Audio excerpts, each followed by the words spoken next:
Bismillahirrahmanirrahim. Assalamualaikum warahmatullahi wabarakatuh.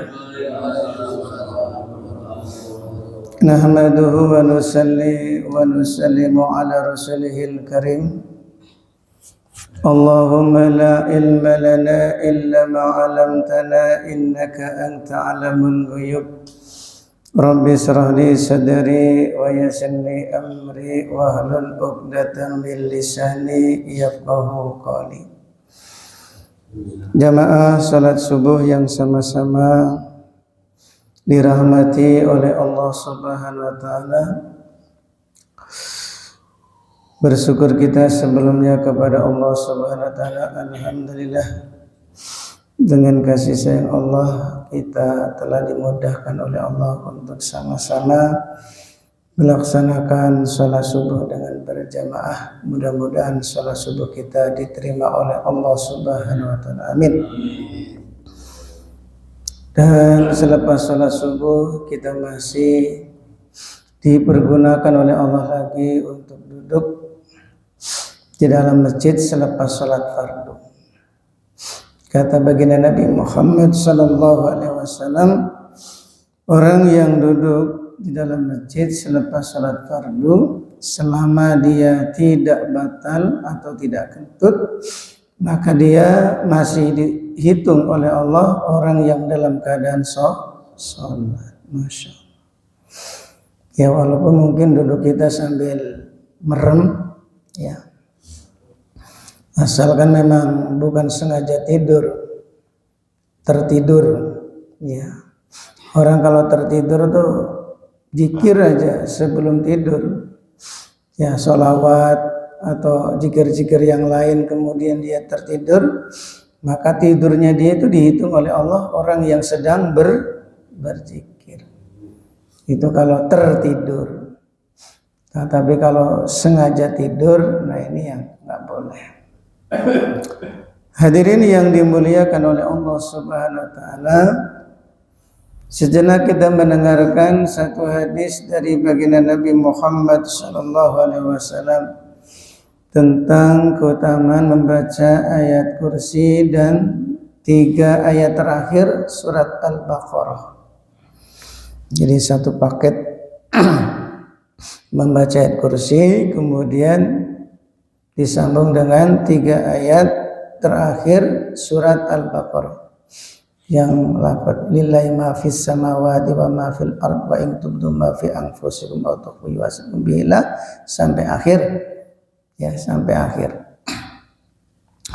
Rasulullah sallallahu alaihi wasallam bersabda, man qara'a ayat al-kursi, barang siapa membaca ayat kursi, wa khawatima suratil Baqarah, dan akhir surat Al-Baqarah, indal karbi, ketika mengalami kesusahan, Allahu ta'ala, niscaya Allah akan menolongnya. Jadi salah satu ayat yang mendatangkan pertolongan Allah ketika orang dalam keadaan kesusahan adalah ayat kursi dan 3 ayat terakhir surat Al-Baqarah. Itu salah satunya. Tapi pada hakikatnya semua ayat-ayat Al-Quran itu kalau dibaca mendatangkan pertolongan Allah. Di samping orang baca Al-Quran itu ya datangnya rahmat, kemudian sakinah dan pertolongan Allah. Maka ada satu cerita Syekh Abdul Wahab bin Muhibbin, beliau bercerita di Kufah itu ada pedagang yang sangat jujur, dipercaya. Banyak orang yang menitip barang bawaannya. Nah, pernah dalam suatu perjalanan, di tengah jalan dia dirampok. Ya, orang dulu kalau ngerampok tuh ya harta atau nyawa, ya dua-duanya hartanya diambil, nyawanya hilang.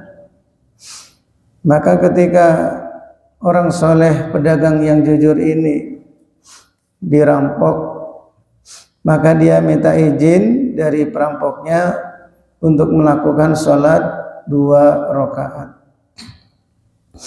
Maka perampok tadi itu tertawa ketika orang soleh tadi minta izin untuk sholat 2 rakaat, malah tertawa. Perampoknya bilang, ya orang-orang sebelum kamu itu juga sama, ya ketika saya rampok mau dibunuh minta izin sholat 2 rakaat, tapi mana lihat itu bangkai-bangkai manusia berserakan. Masya Allah. Akan tetapi orang soleh tadi dia tetap yakin dengan sholat tadi.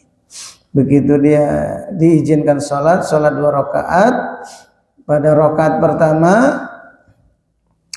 itu selepas membaca surat Fatihah maka lupa surat yang mau dibaca itu, lupa sampai kulhu pun lupa, surat kulhu sampai lupa, Al-Falaq lupa, Anas lupa. Ketika lupa tiba-tiba dia tanpa sengaja membaca surat An-Naml ayat 62 yang kurang lebihnya artinya itu Allah memberikan pertolongan ketika orang dalam keadaan kesempitan. Ketika orang soleh tadi dia membaca ayat tersebut, tiba-tiba ada seorang yang dengan berkendaraan kuda memakai topi yang terbuat dari besi yang gemerlapan sambil membawa tombak, kemudian tombak itu dihunuskan kepada perampok tadi sehingga mati terbakar. Masya Allah. Maka selepas sholat orang soleh tadi bertanya, kamu tuh siapa? Aku adalah hamba dari ayat yang kamu baca. Masya Allah. Jadi setiap ayat-ayat Al-Quran itu ada khodamnya, ada khodim ya.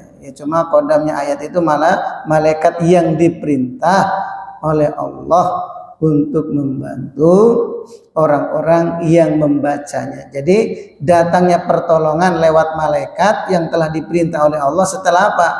Orang itu membaca. Ya termasuk ayat kursi ya yang disambung dengan 3 ayat surat Al-Baqarah. Nah, ya kalau dalam istighosah itu kan ayat-ayat Al-Quran kebanyakan. Kaf ha ya ain sun kifayatuna ha mim ain sin qaf himayatuna, itu ayat Quran semua. Ya, makanya ya istighosah itu kan artinya minta memohon pertolongan. Ya ayat-ayat Al-Quran itu ya tergantung niatnya. Ya kalau baca surat Fatihah niatnya supaya banyak mendatangkan harta, ya harta akan datang.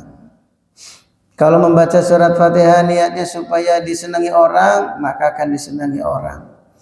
Ya, ayat itu ya dibaca dan akan mendatangkan keberkahan sesuai dengan niat kita. Termasuk dalam istighosah yang kita baca setiap pada maghrib itu kan rata-rata ayat-ayat Al-Quran. Maka itu tergantung niat kita. Ya seperti ya Hayyu ya Qayyum itu memuji-muji Allah. Ya Hayyu ya Qayyum dulu Nabi ketika perang Badar membaca ya Hayyu ya Qayyum, langsung Allah kirimkan murdifin, ya anni mumiddukum bi alfin malaikatin murdifin. Aku datangkan 1000 malaikat. Murdifin itu berturut-turut 3 kali, berarti 3000 malaikat. Nah setelah Allah datangkan 3000 malaikat untuk membantu sahabat di saat perang Badar, kemudian datang ayat lagi, apakah masih kurang? Kata Allah cukup.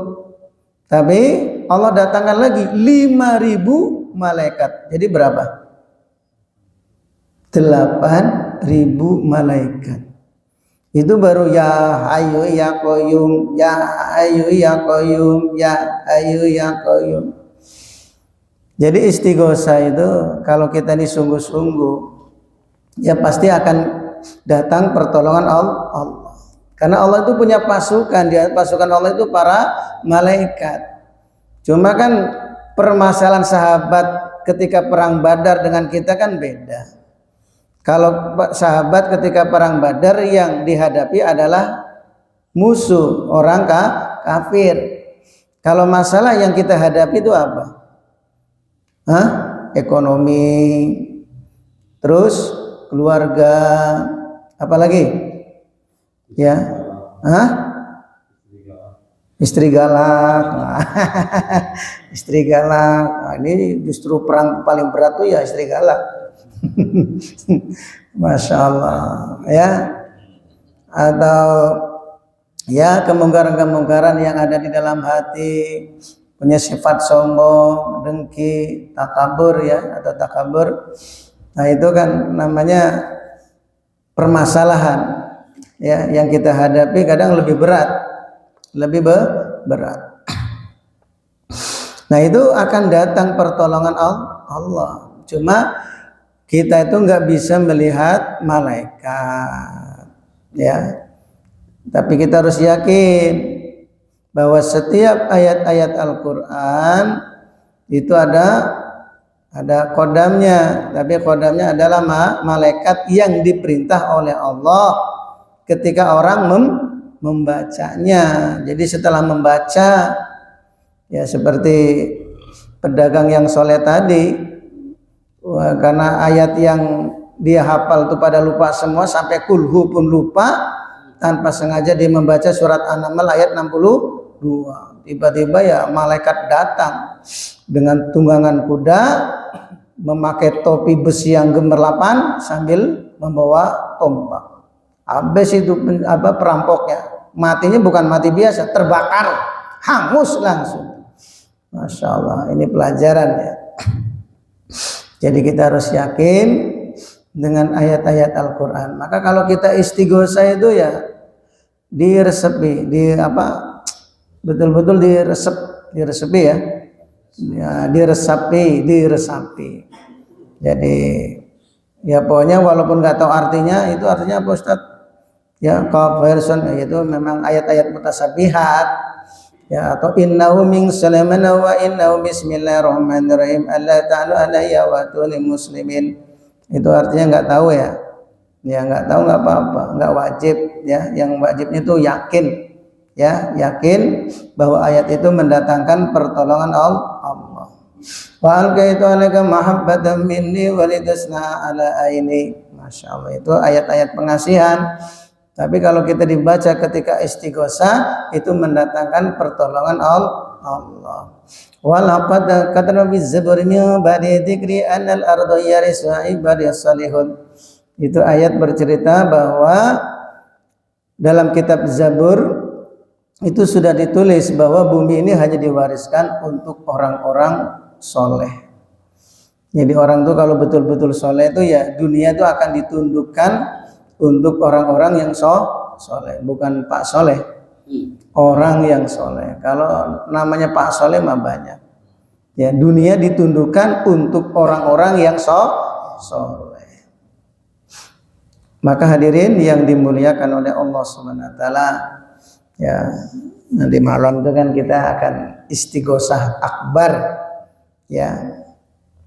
Karena kita tidak tahu tahun 2024 itu ya rezeki kita ini lancar terus atau makin berkurang kan kita nggak tahu, betul. Bahkan badan kita ini sehat terus atau nanti sakit itu kita nggak akan tahu.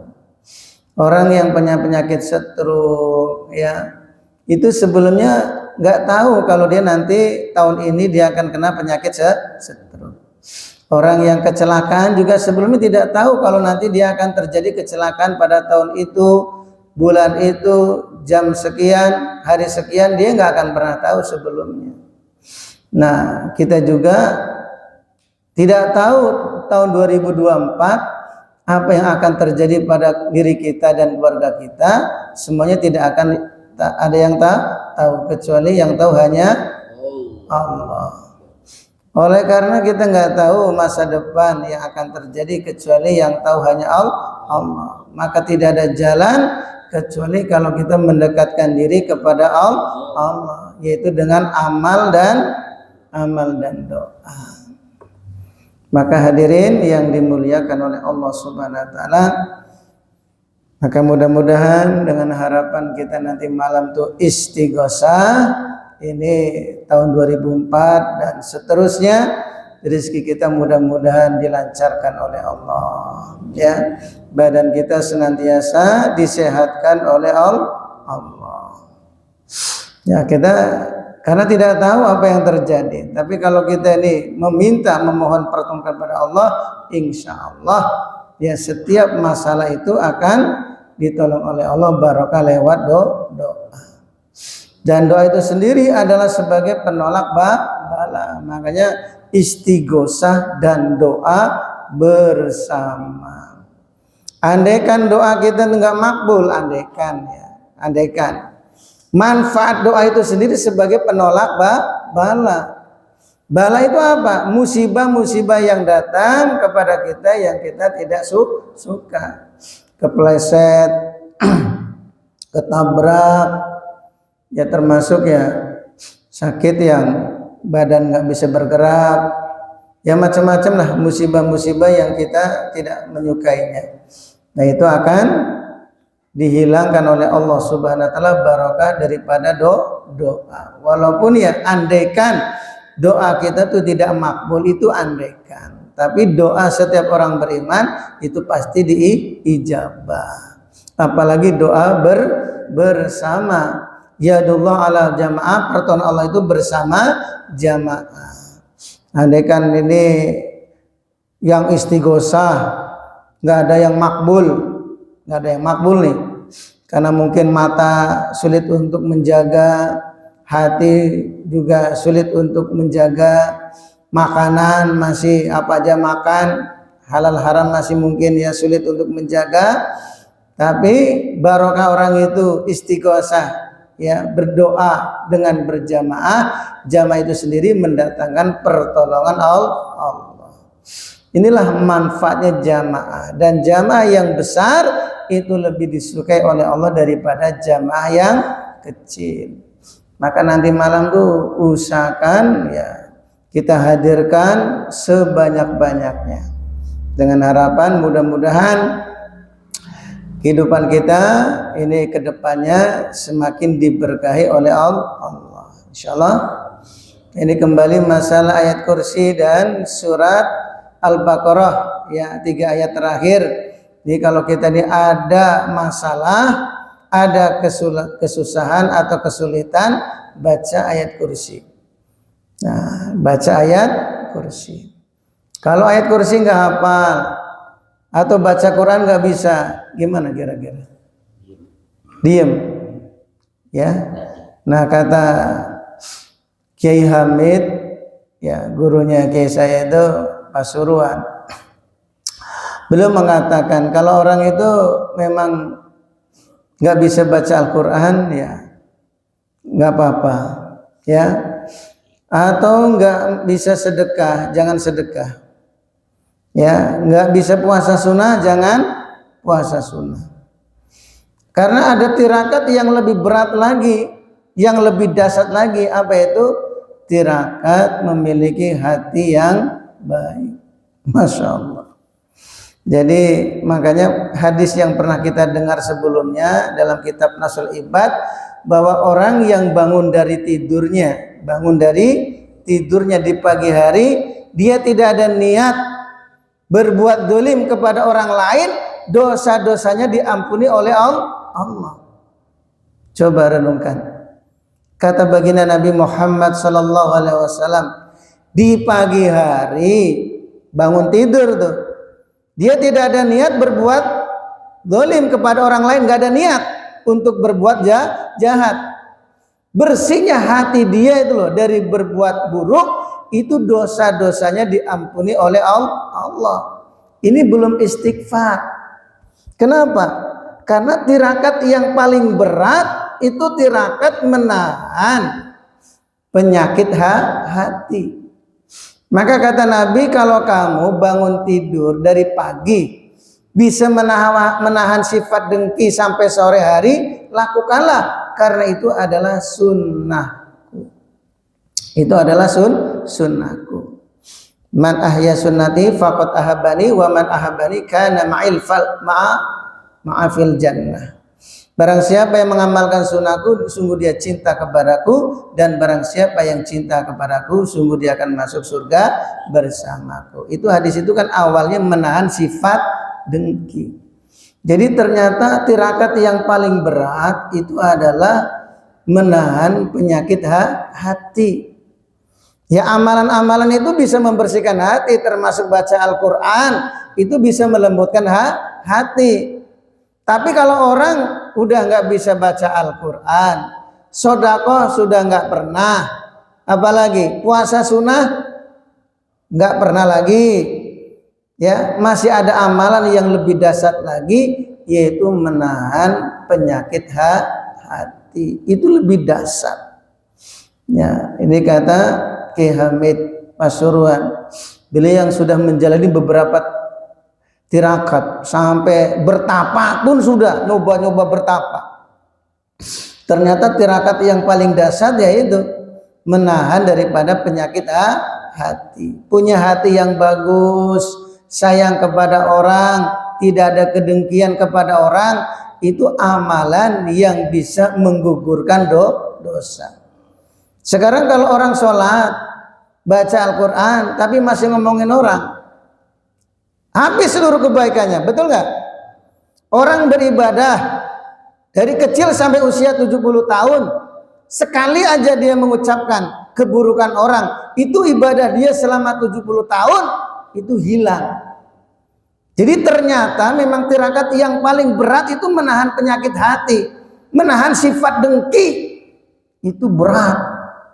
Ya kadang orang tuh sholat mudah, zikir di tengah malam dalam keadaan kesunyian juga mudah, ya. Tapi yang paling berat ini menahan penyakit hati. Hati kita loh nggak ada rasa unak-unak. Itu amalan yang paling istimewa, masya Allah. Ya orang tuh kalau hatinya bersih, ya, betul-betul memang tidak ada unek, ya legowo ya bahasanya legowo. Orang tuh ya ketika di masjid ada taklim, mesti orang akan duduk mendengarkan taklim. Kalau memang hatinya legowo, ya orang itu kan kenapa tidak taklim, ya karena ada hati yang tidak pas. Kecuali memang orang tuh ada keperluan tuh beda lagi. Ya orang itu duduk dalam taklim itu adalah suatu kebaikan. Daripada orang pulang ke rumah, apa yang dibuat? Lebih baik orang itu duduk dalam taklim, duduknya orang itu dalam taklim, ketika dia berdiri meninggalkan majelis taklim, dosa-dosanya diampuni oleh Allah. Maka hadirin yang dimuliakan oleh Allah SWT, jadi kalau kita ini memang berat ya membaca Al-Quran, ya karena kita nggak bisa baca Al-Quran, puasa sunnah juga berat, ya terus apalagi puasa sunnah, sedekah juga nggak pernah lah, ya saking pelitnya, andaikan saking pelitnya. Tapi masih ada tirakat yang lebih dahsyat lagi tadi, yaitu menahan penyakit hati. Sifat sombong, dengki, rasa benci kepada orang lain, ada unek-unek kepada orang lain, itu kita berusaha untuk dihilangkan. Timbulkan dalam hati kita rasa kasih sayang kepada orang lain, insya Allah. Nah, karena orang selama di hatinya ada unek-unek sedikit saja, ada rasa tidak senang kepada orang lain, maka amalnya tidak akan naik ke atas, tidak diterima oleh Allah, derajatnya tidak akan naik. Coba ya, padahal dia rajin ibadah, tapi selama di hatinya ada unak-unak sedikit aja, cuma sedikit ya, sedikit aja, itu ya tidak akan diterima amal ibadahnya. Maka ini penting ya, kita ini berusaha untuk menjaga hati kita, usahakan. Kecuali kalau memang kita ini semangat dalam amal, baca Qur'annya rajin, puasanya rajin, terus sedekahnya rajin, apalagi pokoknya ibadahnya semangat. Itu dengan amal ibadah akan melembutkan hati. Tapi kalau kita memang berat, ya sholat ya berat, sholat tahajudnya berat, puasa nggak pernah, sedekah nggak pernah, baca Quran nggak pernah, masih ada satu harapan, yaitu amalan hati.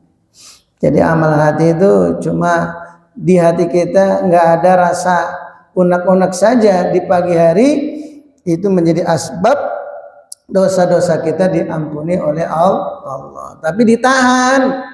Kata Nabi memang harus tahan.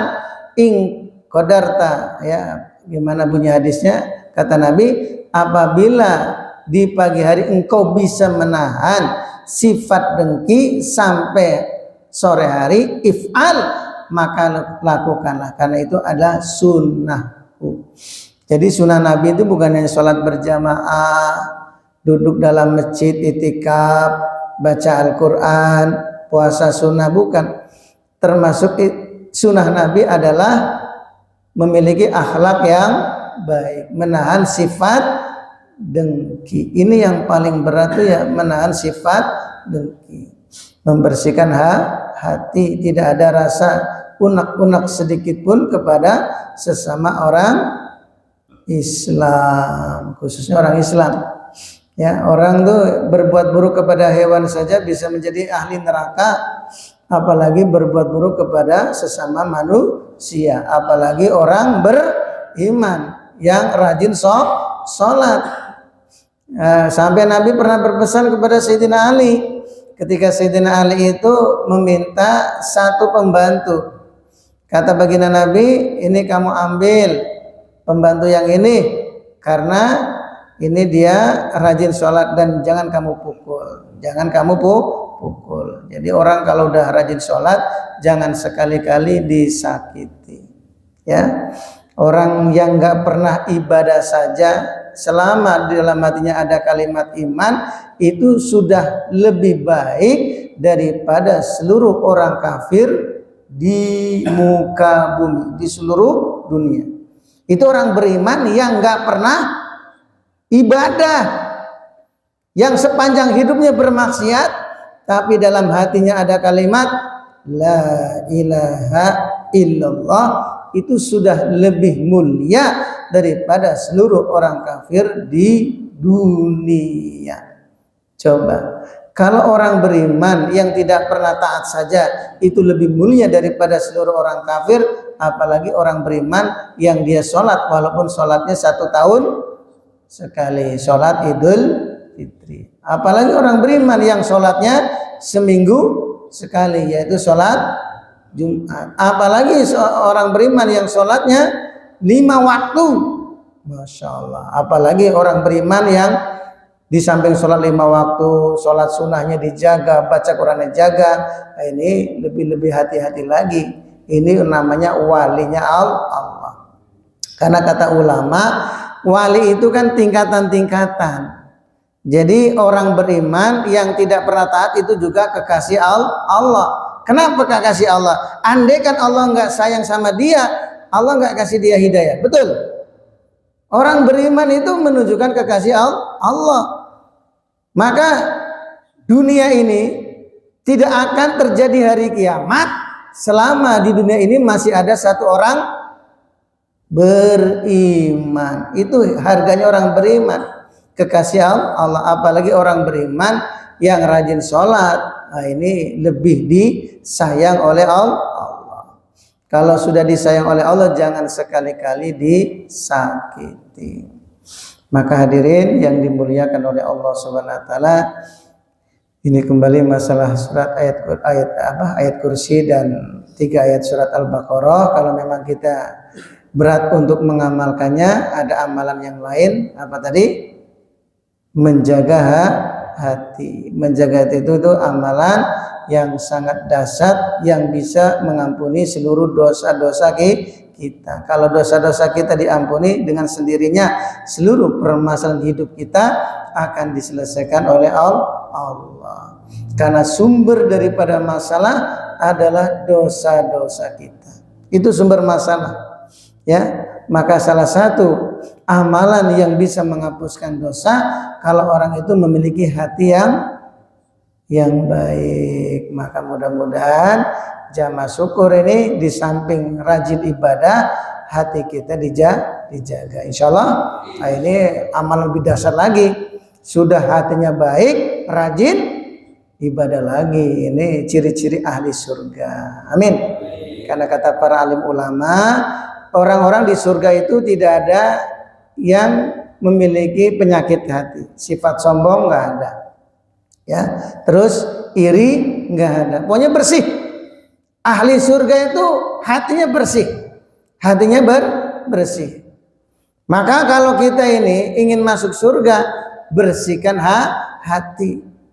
Karena surga itu ditempati oleh orang-orang yang bersih hatinya. Tidak ada yang dalam hatinya itu sifat sombong.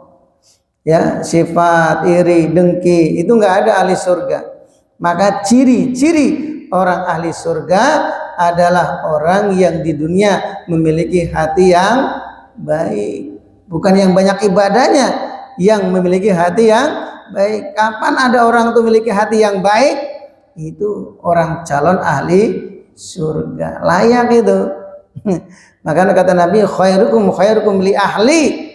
Sebaik-baik kalian orang yang berbuat baik kepada keluarganya, memiliki hati yang baik. Bukan sebaik-baik kalian yang paling banyak tahajudnya, sebaik-baik kalian yang paling banyak baca Al-Qur'annya, tapi sebaik-baik kalian orang yang berbuat baik kepada keluarganya, memiliki akhlak yang baik. Masya Allah. Nih penting ya, kita nih hidup ya, harapan kita nih cuma satu, hati kita nih kita jaga. Insya Allah kalau memang kita nih berat mengamalkan agama, saking banyaknya, mau tahajud nggak bisa karena kesiangan terus, baca Quran juga nggak bisa, apalagi sedekah juga jarang. Ya, selama hati kita ini kita jaga betul-betul punya sifat sayang kepada umat, insya Allah kita ini termasuk ahli surga. Amin. Subhanallah wa bihamdihi, subhanallah wa bihamdika, asyhadu an la ilaha illa anta astaghfiruka wa atubu ilaik. Wassalamualaikum warahmatullahi wabarakatuh.